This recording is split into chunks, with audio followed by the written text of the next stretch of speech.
Meet ముఖ్య ఉద్దేశం నిన్న నూతన సంవత్సర శుభాకాంక్షలు జరుపుకోవడం జరిగింది. నియోజకవర్గం నలుమూల నుంచి వచ్చి శుభాకాంక్షలు తెలియజేసినటువంటి ప్రతి సోదరుడికి హృదయపూర్వక ధన్యవాదాలు తెలియజేసుకుంటూ, అందరూ తెలుసు గత 20 డేస్ నుంచి రాల్పాడు రిజర్వాయర్ ఆ కుడి గేటు ఏదైనా ఇబ్బందులకు గురైందో మీరందరూ కూడా చూశారు. దాన్ని అనేక టెక్నీషియన్స్ బెకాం కంపెనీ కానీ మెగా కానీ రకరకాలుగా ఈ స్టేట్లో ఎవరైతే ప్రసిద్ధిగాంచిన డిపార్ట్మెంట్లో వాళ్ళందరినీ కూడా ఈ గేట్లు మరమ్మతులు చేసే దాంట్లో ఎక్స్పీరియన్స్ ఉన్న వాళ్ళందరినీ కూడా పిలవడం జరిగింది. చివరగా మెగా ఇంజనీరింగ్ కంపెనీ వచ్చే వాటర్ సోర్స్ని బ్రేక్ చేసి మరలా దాన్ని రిపేర్ చేసి రైతులకి నీళ్లు అందించినందుకు కృషి చేసినటువంటి అధికారులకి, అలాగే ఈ మెగా ఇంజనీరింగ్ కంపెనీ వాళ్ళకి కనుగోలు నియోజకవర్గం రాల్పాడు ఆయకట్టు రైతుల సోదరుల తరఫున ఉదయపూర్వక ధన్యవాదాలు తెలియజేసుకుంటూ, ఈరోజు రేపు మన రామాయపట్నం R&R కాలనీలో ప్రారంభోత్సవ అదే ఏదైతే భూమి పూజ కార్యక్రమానికి ఆల్రెడీ మంత్రి గారు రేపు ఉదయం 10:30కి భూమి పూజ చేయాల్సిన టైం ఇచ్చారు.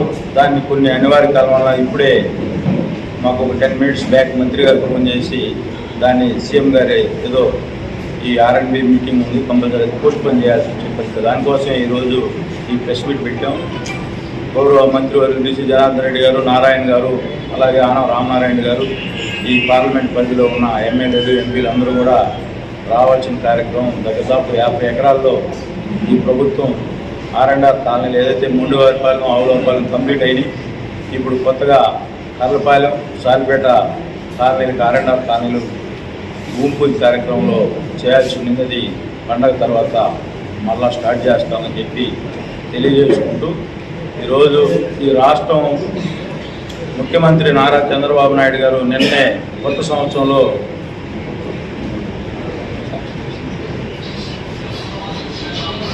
మొత్తం ఏవైతే ఈ సీఎం రిలీఫ్ ఫండ్లు ఈ రాష్ట్రంలో గత ప్రభుత్వంలో సీఎం రిలీఫ్ ఫండ్ ఒక చెక్కు తెచ్చుకోవాలంటే చాలా ఇబ్బందులు గురయ్యే పరిస్థితి.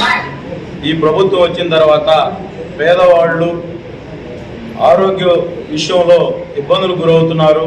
వాళ్ళని ఏదో ఒక విధంగా ప్రభుత్వం తరఫున ఆదుకోవాలి, ప్రభుత్వంలో మనకి ఎన్ని ఇబ్బందులు ఉన్నా పేదవాడు ఇబ్బంది పడకూడదని ఒక ఆలోచనతో ఈ సీఎం రిలీఫ్ ఫండ్ చెక్కులు నిన్న కూడా సంవత్సరం మొదటి రోజు సిగ్నేచర్ కూడా పెట్టడం జరిగింది. మీరు అందరూ కూడా చూశారు పత్రికల్లో, ఎలక్ట్రానిక్ మీడియాలో.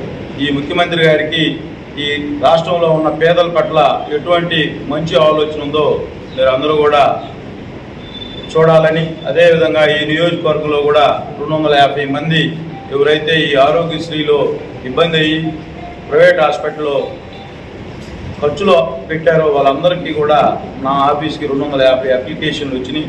ప్రతి పేదవాడికి కూడా ఏవైతే వచ్చిన అప్లికేషన్లు చిన్న ఏమైనా ప్రాబ్లమ్స్ ఉన్నాయి మళ్ళా రెక్టిఫై చేసేసి ప్రతి ఎవరికైతే ఈ 250 ఫైల్కి అందరికీ కూడా సీఎం రిలీఫ్ ఫండ్ తీసుకొచ్చే బాధ్యత మేము తీసుకుంటామని చెప్పి ఈ సందర్భంగా తెలియజేసుకుంటూ, ఈ రోజుకి మనకు దగ్గర దాపు 250 అప్లికేషన్లు వచ్చి దాంట్లో 37 మందికి చెక్లు ఇవ్వడం కూడా జరిగింది. ఈరోజు ప్రజెంటు 13,40,000 రూపాయలు మళ్ళా నిన్న 15 మందికి బెనిఫిషరీస్కి చెక్లు మా గౌరవ ముఖ్యమంత్రి వర్యులు నారా చంద్రబాబు నాయుడు గారి సహాయ సహకారాలతో ఈ నియోజకవర్గ ప్రజలకు తేవడం జరిగింది. మీరందరూ కూడా ఈ రాష్ట్ర ప్రభుత్వానికి ఆ రోజు ఎలక్షన్లో ఏదైతే చెప్పామో పేదవాడిని ధనవంతుడిని చేయాలి, పేదవాడిని ఇబ్బందులకు గురి కాకూడదని చెప్పాము. దానిలో భాగంగా ఈ కార్యక్రమాలన్నీ కూడా చేయడం జరుగుతుందని చెప్పి ఈ సందర్భంగా మీ అందరికీ తెలియజేసుకుంటూ మరొకసారి నిన్న నూతన సంవత్సర